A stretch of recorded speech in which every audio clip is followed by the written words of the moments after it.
O que é isso, Rodrigo? Ora, amor, o nebulizador.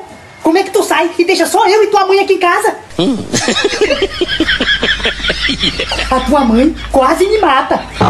Valha-me Deus. Mas eu só fui na padaria comprar esses pães e não demorei nem um minuto. Pra tua mãe não precisa de tempo. Em questão de 1 minuto, ela mata um ser humano. E o que é que mamãe te fez? Ela fez eu varrer a casa 2 vezes.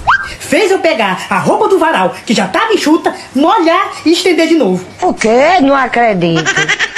Ave Maria, tu é muito exagerado. Mamãe não fez isso aí, não. Só ficou faltando varrer a casa. Pelo menos as coisas aqui de casa ficaram tudo limpas. Você vai morrer. Por que tu não varreu a casa com a vassoura? Porque ela foi embora voando com ela.